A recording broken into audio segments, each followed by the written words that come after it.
Welcome, everyone. I'm Brad Stephenson, SVP of Marketing at Level Agency. I'm really excited to dive into this quick 30-minute lunch break to talk about how Level uses AI in our creative process and what seats on the team the robots should actually take.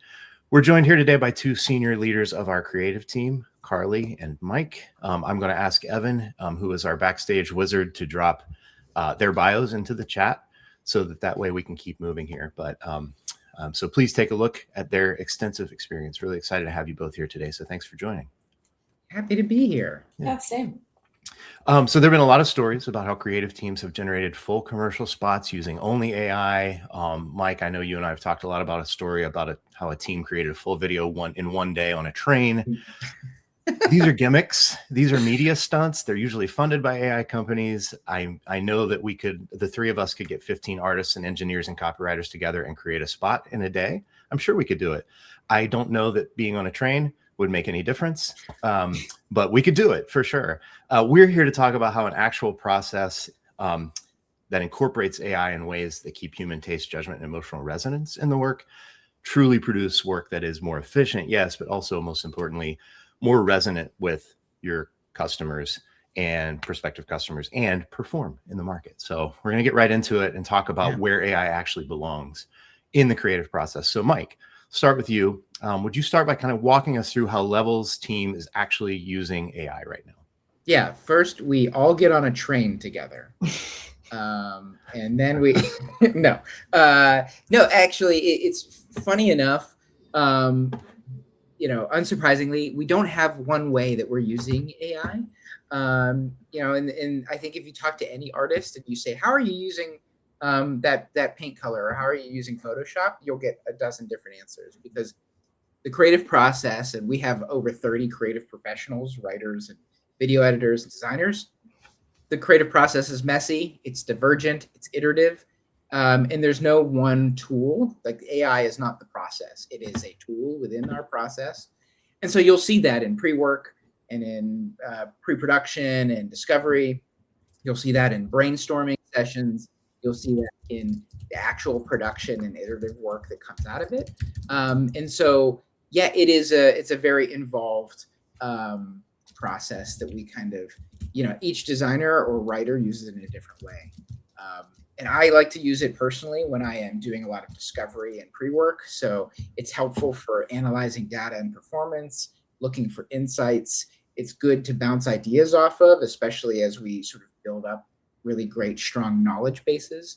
And then usually I pause work on the AI front as I use paper and pencil to sort of sketch out ideas and go from there. But yeah, it is a very involved process that involves lots of different tools. I think a really good example of that is we talk all the time about like making an AI image, and I could pass it over to Carly, who's happy to tell you how complicated it is to actually make a good AI image. And so, yeah, Carly, why don't you touch on that? We saw a brief glimpse of that a second ago. Yeah, absolutely. I think we can bring that slide back now. But I think the general assumption is that I kind of type a prompt and AI hands me this perfect result. And it can do that, obviously, but you don't really want it to. Kind of the best results come from when you're Frankensteining different tools together and utilizing them for their different strengths. You never want to give AI a license to make the complete decisions. You really want to inject human taste and decisions across each part of the process. So this example that's up here, this is just a fun one where we have a woman drinking out of a Level branded can with a horse. We would obviously never use this in market. We would never really render people, but it's just a fun example.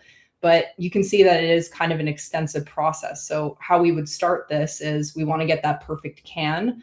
So we would go into ChatGPT, we'd write a simplified prompt. We'd use a Nano Banana prompt engineer to generate out a hyper detailed prompt, copy and paste that to render out that perfect 3D realistic can. Then we'll go over to Midjourney, we'll mood board, we'll do our explorations. Again, human taste and judgment each time here. Then we're going to select kind of our strongest base image. And then off that, we're refining like that in-hand realism. We're asking the AI to put that can into that woman's hand, and it will output a bunch of different options, but we're still choosing what we want to be that strongest option off of that. Then we'll move on to Magnific, wonderful upscaling tool that gives realism to AI outputs. So that's where I'll get my skin texture. I'll get that higher resolution image just in case it goes to print or something larger. And then I'm going to bring it into Photoshop, enhance the detail, the color, really refine it so it is that kind of perfect output by the end. But yeah, so this is a really great example to show that it's not easy to just get good results in one shot, right? Cool. Carly, you mentioned wouldn't generate people. Can we talk a bit about that philosophy and approach? Yeah, absolutely. So I think in general, it is something that we do try to avoid because it will get kind of flagged by the general public. Rendering people ethically is not something we really want to do. But what we will do, which is a process that we're liking a lot, is we'll start with stock images of people, or start with a base that is realistic, or video of people that is realistic, and edit that instead. So if we have to come to that, we will, but generally speaking, it is something we will try to avoid. Cool. I'd love to jump to slides 3 and 4, if you wouldn't mind, Evan. I love to do this to Evan, where I just make him randomly jump back and forth between slides while he freaks out in the background. So I just think this is a nice jumping off point, Carly, to talk about what we actually would do where there are humans involved. And these are not AI generated humans. These are real humans that were part of a photo shoot. So do you mind talking about this shoot in particular and what we did here? Absolutely. So this, I feel, is just the perfect example of AI coming in to solve a problem that's intentional, right? So the image on the left, we shot a massive photo and video shoot for Hudson Yards. Oh, did we lose them? No, I'm still here. Oh, you are? Oh, okay. I lost the side preview. I'm here. So we did a pretty big photo shoot and video shoot for Hudson Yards and Edge and Vessel. And basically those images and video were there to kind of run through the summer. And the client was super happy with the results, great performance. But then when it came to winter, they didn't have a budget to do a winter shoot, right? So they wanted to default to an old photo shoot and video shoot that they had done that was like years old, and the photos were really dated, didn't match this aesthetic and quality and curation that we had in the summer campaign.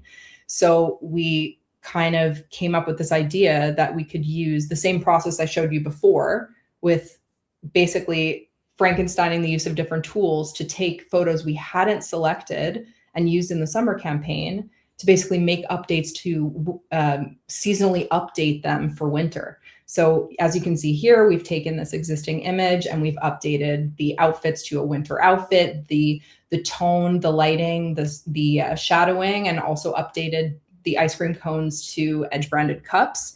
And this is something that AI gives us an opportunity to do that we couldn't do before, is we could bring that result directly to client to sell them on it.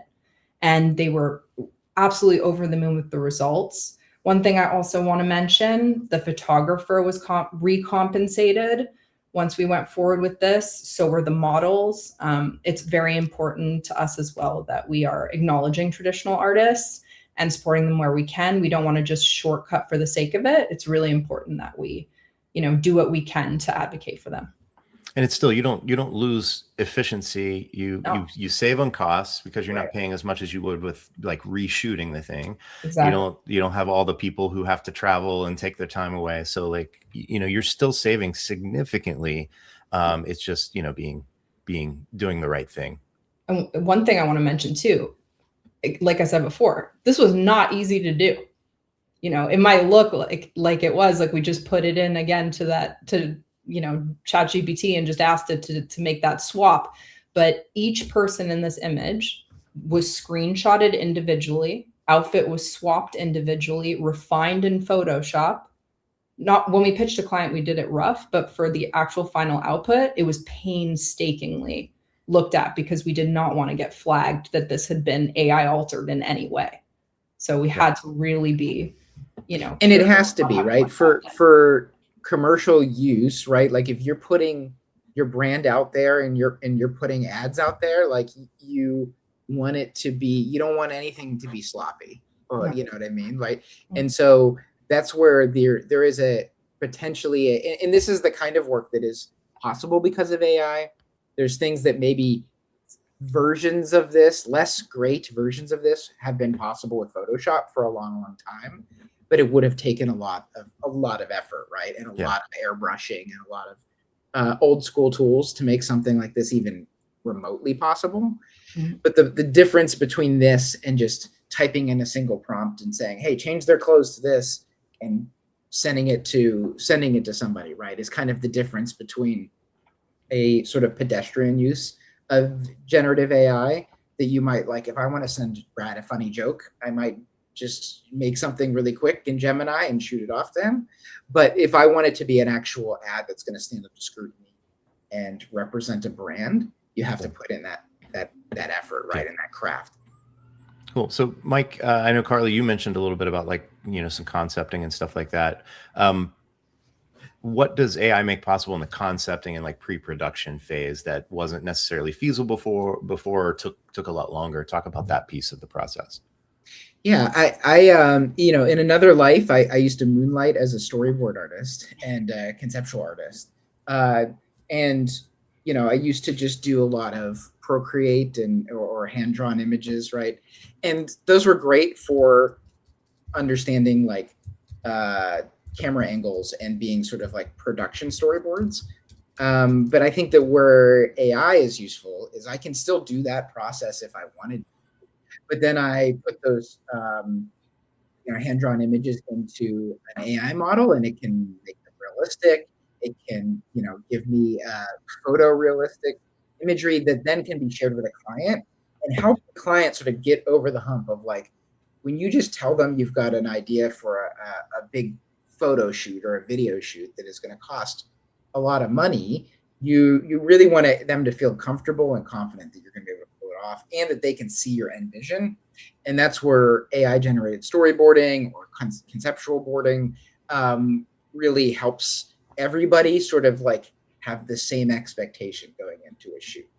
And if you know the actors ahead of time, or you've already done casting and things like that, or you have locations that you know you're going to be filming in, or the client's locations, you can also use that to make more accurate storyboards that, again, help them understand, okay, this is what I'm paying for, and this is what the actual final shoot is gonna look and feel like. And then the crew on the site on set can reference those boards, right, to make sure that they're capturing not only the angle but also the look and feel, the emotion, that sort of stuff. Cool. Carly, you know, we talk a lot about ethics and artists, and the three of us here are all creatives. We all know a lot of creative people. You actually use AI-based art in your art practice, and so you are known. What is your handle?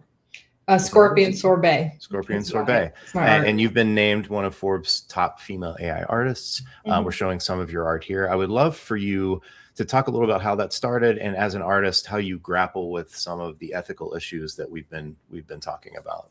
Absolutely. So I can't believe it's been 4 years ago now. It feels like a lifetime ago, but that's when I started Scorpion Sorbet. A coworker of mine showed me Midjourney, an AI gen tool. It had just come on the market. The outputs out of it were terrible. They were super blurry. But I just remember the second I tried it out, my mind was just absolutely blown. It felt like magic.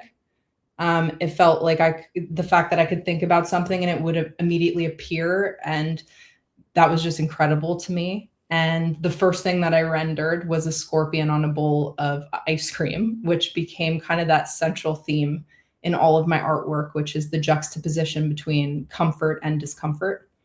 And basically, I started an Instagram account. I started sharing my art, and I was rendering anywhere between, I would say, 1 to 6 hours a night for almost 3 years.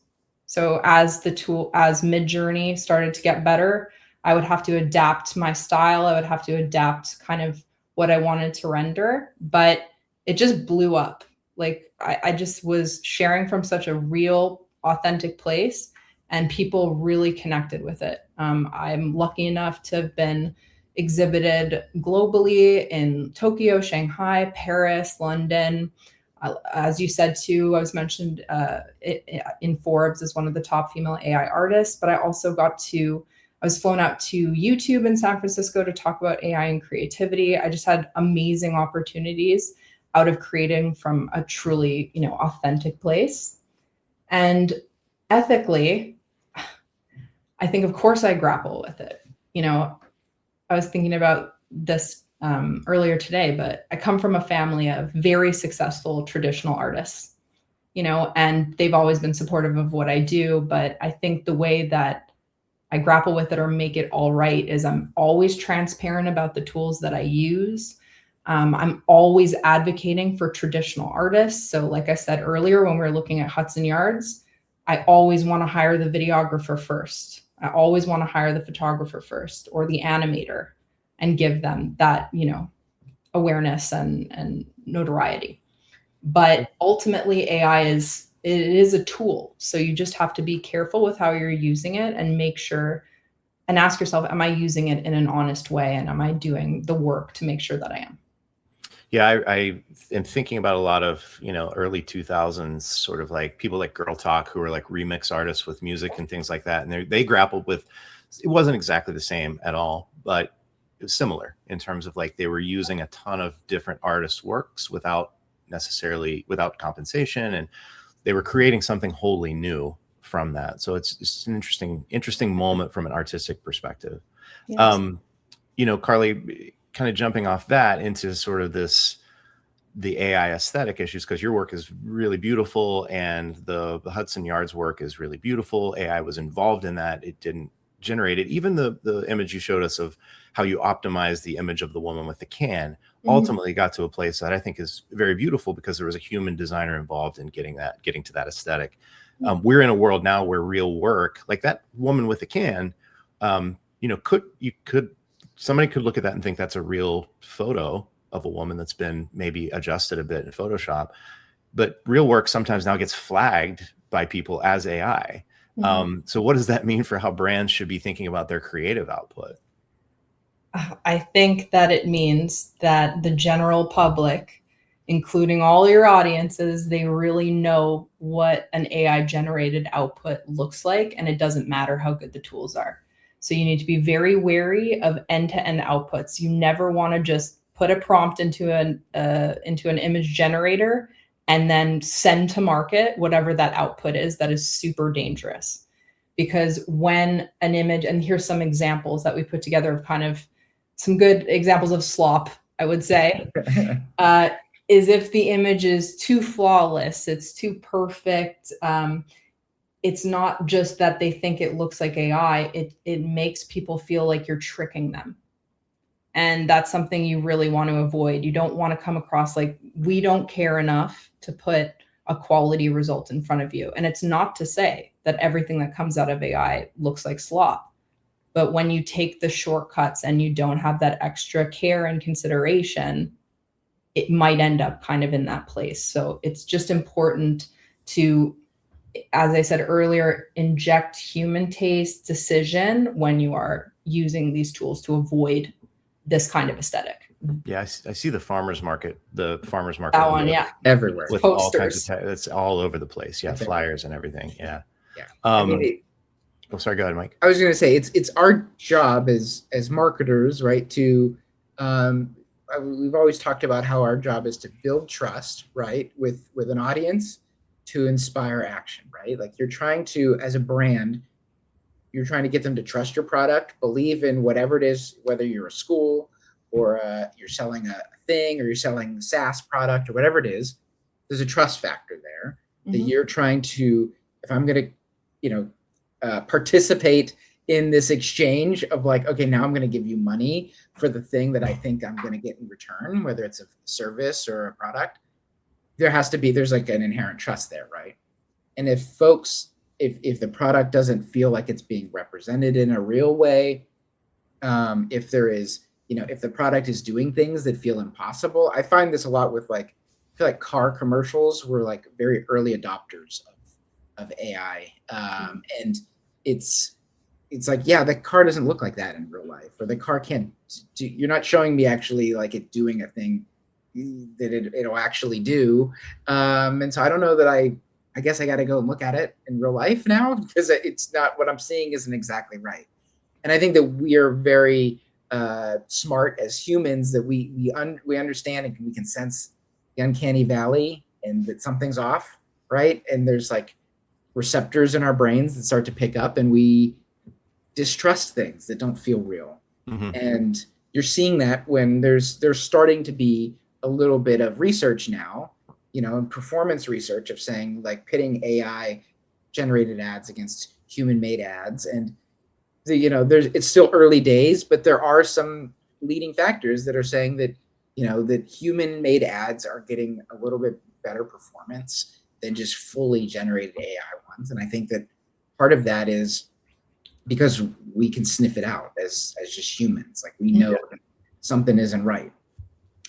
I'd love to add just one quick thing to that too. So a lot of people might not know how AI images are made, like what is happening behind the scenes.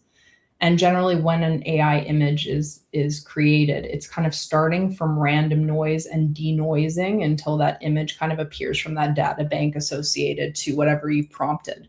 But what not a lot of people know is there's a human-led automation, or so I'm trying to think of, not automate, there's a human-led like quality check, moderation, like quality check, that has what it has deemed good design.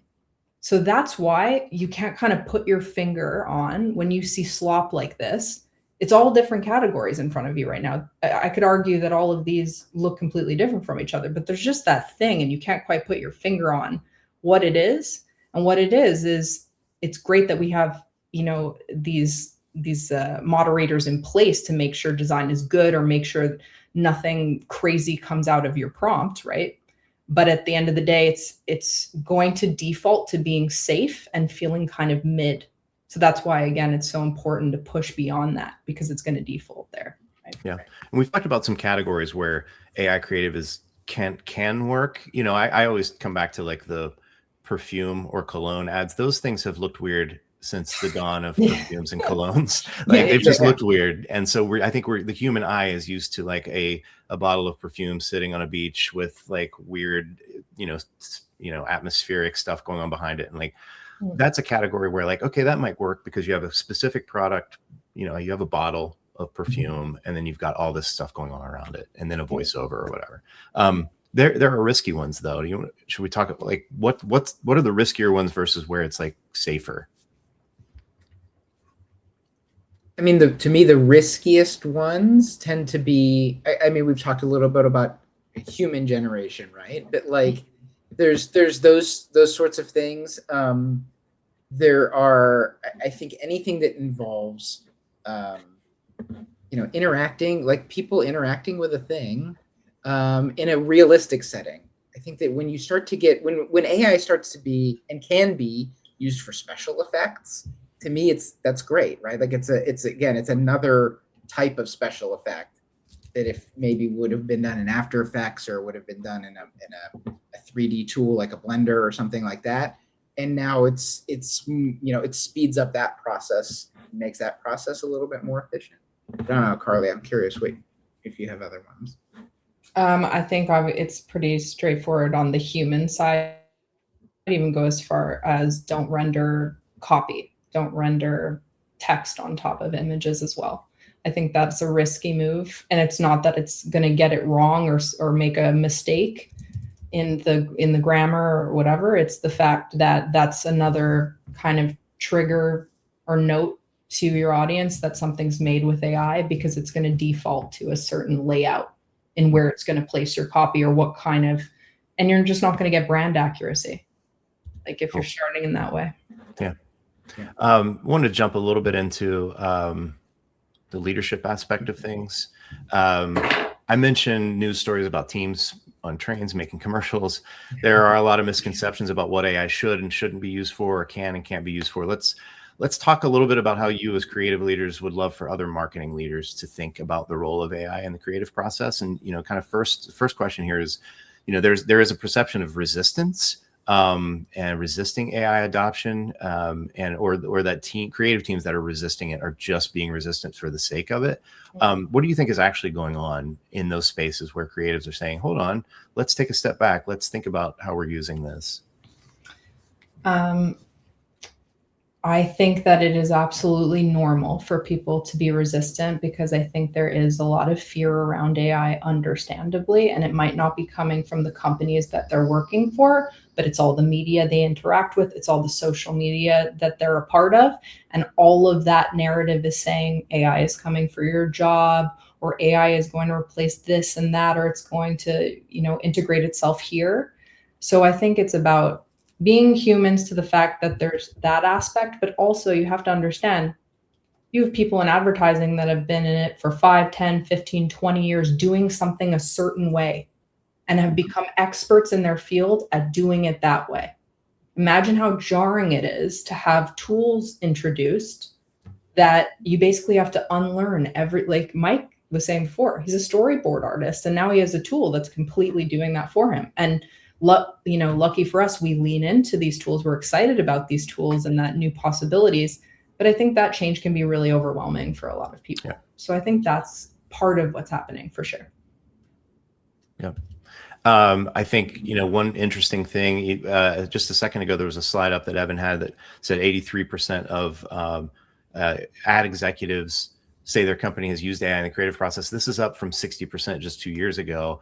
So obviously that's changing. And then the next slide, Evan, what's interesting to me is, cost efficiency has jumped over creative innovation in terms of what ad executives perceive as the advantages of using AI, but creative innovation is still high. And so there is an appetite for not just doing things faster and in a more cost-effective way, but also like, how can we leverage the talent that we have, the human expertise that we have, and use these things as tools to get better and more innovative with our creative. So I think that's just a really interesting stat and way to think about, and way for leaders to think about it. So I would say, Carly, what's your advice to a CMO or a VP who's looking at AI tools, thinking about where they can gain efficiencies? Like, how would you suggest that they approach their team, their stack, their process? I would say, like Mike was saying earlier, how we use it at our at level, there's different processes for different companies. And one thing that works for us might not work for someone else. But I think you have to start with a small group of people at a company that feel really passionate about AI and are willing to pressure test different processes and systems. It's almost like a pit crew, which we have also at level, and specific for different departments too. So we're curating process implementation for different categories within our agency. And you should never be rolling out tools just because it's trending or you hear it everywhere. It's really important that you are, implementing a small stack at first of tools that have been pressure tested and then expanding out. Because the other thing that to take into consideration is that tool might not even be a thing in 3 months or 4 months from now. So you want to implement carefully and intentionally with a really solid base stack and then build. I also recommend that I can just speak to our creative Gen AI tools as one thing. We are always leaning into monthly for those, just in case a new, subscription wise, just in case a new tool comes out that's going to, take over what our previous process was. And that's a good point. And this isn't a sales pitch today, but I would say, if you work with an agency that is very AI forward, you get a lot of access to a lot of tools and a lot of testing. We've tested 30, 40, 50, 60 different tools over the past couple of years. And so if you can expand your team in that way with people who are actively testing things and giving you advice on what to use, you're not then having to invest the time and the resources into that. So I do want to jump to our chat because I see that we have a few questions that have come in. And so I'm really excited to get to some of those. Before we do that, there is a QR code here on the screen. You can go to that, fill out the form, and Level will give you a free ad creative audit, kind of a scorecard. It's a quick thing, and we're really excited to do that for people who are attending or are watching this as a recording later. So please do that. Take a moment. So our first question here is from Mickey. How do you train junior creatives to develop taste when AI can generate hundreds of ideas instantly? So I'll let either of you jump into that one. Yeah, I mean, so it's definitely a thing that is coming up more and more in terms of younger people using AI. I was just talking about this yesterday. I reacted to a New York Times op-ed. It recommended that only people over 40 should use AI. Yeah. And I don't, as someone who just turned 41, I make the cut, but still, I think that I don't agree with that, but there's something there around, you have to if you go to a liberal arts college or you have done some formal training, right, you gain a broader perspective of art in the world, right, or design or typography or videography or music, or there's a lot of different, there's sort of a broad spectrum that designers and writers are bringing to the table when they start to work in an agency. And I think the important thing is to rely on a lot of those classical and traditional things that you have learned, in the same way that people that shot manual photography didn't lose those skills when they switched over to a digital camera that automated aperture and shutter speed and things like that. And so that the same is true of junior creatives, right? Like you learned tools before AI was here, and that may not always be true. 10 years from now, it's going to be a different ballgame, but hopefully those sort of classical historical examples of what good design, good typography, good layout, that stuff isn't going to go away. And that stuff will continue. The reason that it's historic and classical is because it resonates with people and humans. And so the more that you understand that as a junior creative, the more that you'll be able to discern through taste what is good output from AI. I think you also have to encourage outside creative, either education or learning that is going to basically develop your own voice, right? Or your own way of thinking that is outside of just AI-driven pursuits. One thing I think we had mentioned yesterday is kind of a joke, but this is a great question, that when kind of a junior creative joins a team, they should almost get a learner's license where they're not allowed to touch any AI tools for the first 6 months, let's say, and then get upgraded to, obviously this would never happen, but the thought process behind it does make sense, where you do want a little bit of that conditioning or that confidence even to not just fully lean on the tool, but have your own voice and your own vision for something. I think it's similar to the fact that a lot of us are in remote work environments now, and younger people who are entering the workforce don't have opportunities to work side by side with people, and we have to account for that as well. So I think there are just new modern ways of working and tools and practices that we as leaders have to understand, be empathetic towards, and then build in ways for the less experienced talent to gain the skills and abilities that we had the benefit of gaining by, working alongside or learning without AI, things like that. So I think there are many things we need to be cognizant of in 2026 for the workforce. Next question is from Kaylee. Dove built a brand on authenticity as a counter move to airbrushing. Are we headed toward a similar moment where human made becomes a genuine differentiator? Are we heading toward artisanal creative? This is a great question. It's funny because, so for anybody who doesn't know about this, obviously when airbrushing was very popular in the early 2000s, Dove came up with this wonderful idea to kind of combat that and show real women, real bodies, made a vow to never airbrush or use Photoshop in their ads. And they also 20 years later on the anniversary have made a pledge to never use AI. So they're kind of sticking by their word. So I do think we're leaning into a bit of a movement of human made as kind of this stamp of pride, so to speak. We've seen it with Polaroid has just launched an anti-AI campaign where they've put up massive billboards all over. I think it's like New York and Los Angeles, where it's AI can't replace the sand between your toes. And they're really leaning into that kind of emotive aspect of it. But like anything, it is a bit of a trend. So I'm curious to see what happens a couple of months from now, even though I think this will be around for a while. I do wonder, is it a genuine approach? Dove's doing it in the right way because they stand by their word and they've stood by that, story for 20 years now. But a brand that just jumps on that human-made trend for the sake of it because they know it will perform, I think might get dragged a little bit. And we also don't know, the other thing about the Dove story is we also don't know how they're using it in the back end on like the process stuff and the system stuff. Right. And we also, I mean, there's AI stuff built into all the Adobe products at this point. Right. It's inescapable. Like it's hard to say 100% no AI.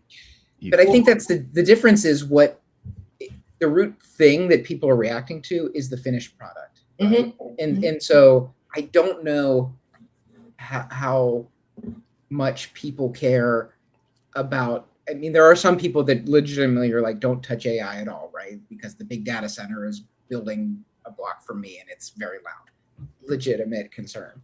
But I think that there are other people that are just like, oh, do you understand that we used AI to summarize a bunch of meetings to quickly understand the insights that we were talking about so that our designers could have a better creative brief and then they got to go off and do a photo shoot. And it's like, I guess that's like, there's no, nobody cares about that really when they're and nobody's like going on Reddit and dragging people, calling out them for using AI summarization tools necessarily.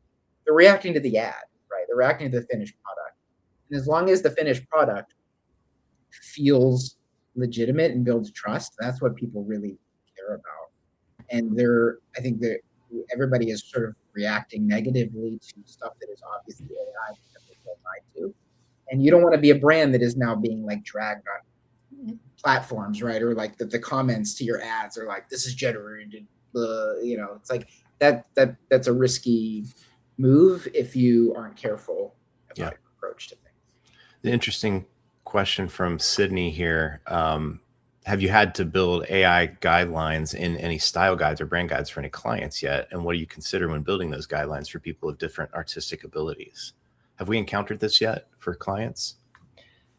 I think that we haven't built AI guidelines into an existing framework yet, but we've definitely created presentations and documents that kind of have the tiers of AI and how they would be applied to a particular brand.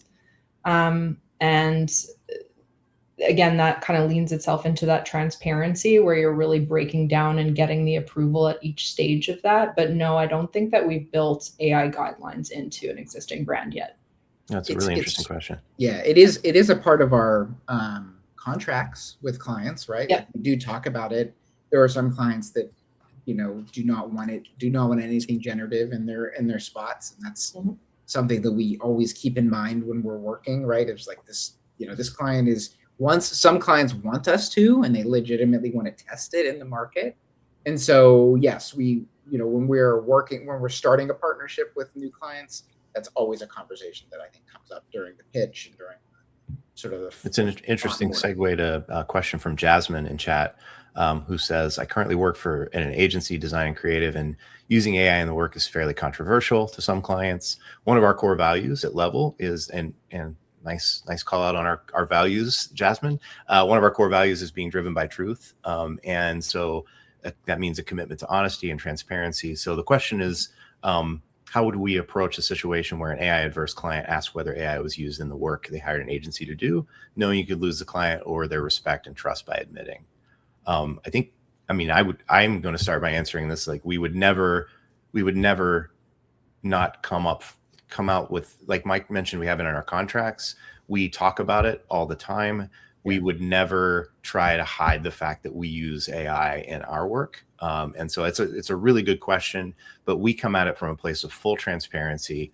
we are a creative shop. This is how we use AI. We do in our pitch when they meet us for the very first time, we talk about the creative process and where AI fits and where it doesn't, and our philosophy. So right out of the gate, as soon as they meet us during any kind of proposal or sales process, we talk about it. So there should be no surprises there.